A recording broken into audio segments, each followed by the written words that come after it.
But as she threw herself forwards, it was suddenly flung back. She felt herself fly, the sound of a gunshot whistling through the air with her. But she had seen his face, and a single thought formed in her mind before the world went black. You. Chapter 1.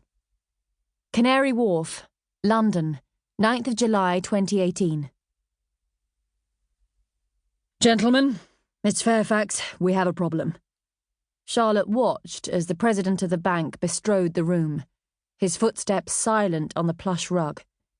He took his seat at the head of the table and looked down the long expanse of burred walnut at his senior team. She imagined it must look like a fairground hall of mirrors to him, matching navy suits and short back and sides rippling all the way down, thighs splayed and broad hands on the table. She alone broke the rhythm.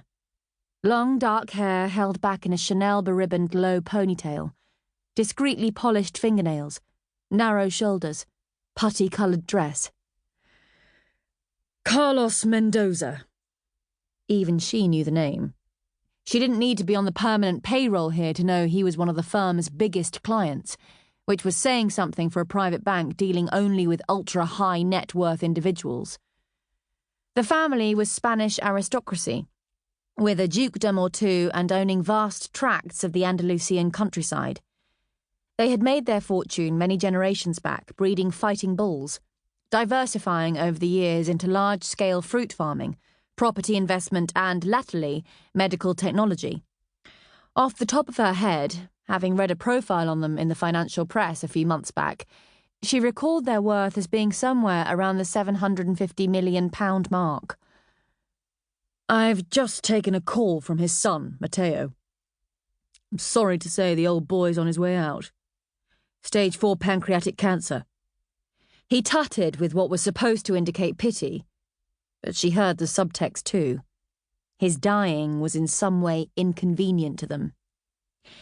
Hugh Farrer sank into his seat at the head of the table and stared back at them. At only 54, he was the bank's youngest ever president and its most ruthless. Profits were up by a third in the 28 months since he had taken the helm, but it had come at a cost. The labour force beneath him had been trimmed by 21%, and he had closed down 4 satellite offices throughout Europe, centralising operations at their headquarters here in London. The medics are saying he's got a month, 6 weeks at most, which doesn't give us much time. Us? Charlotte saw how the backs along the line stiffened slightly at the words as though they were reined together. She tilted her head to the side, watching, waiting. Farrer took an exasperated breath. On Friday evening, Carlos suffered a mini-stroke. He is currently being treated in hospital and is, I understand, still unconscious. They are cautiously optimistic that he will recover, or at least make some form of recovery from this. However, during this crisis, when Matteo assumed power of attorney for his father, as has always been customary, he learnt his father had been midway through drawing up paperwork donating the entirety of his estate to one Marina Quincy. Farrer let the name soak into the walls, raking his scrutiny over each of them in turn, like a pianist dragging his hand over the ivories. Marina Quincy. Marina Quincy. But it wasn't a name with any obvious material connections, not a Rockefeller or Rothschild, Spencer or Goldsmith. She wasn't someone, a name they should automatically know. No green lights were flashing to make immediate sense of the directive. Matteo had never heard of her. We're awaiting a full report, but all we know right now is that she's 45 and working in a cafe in Madrid, Farrer added. 45? Charlotte frowned.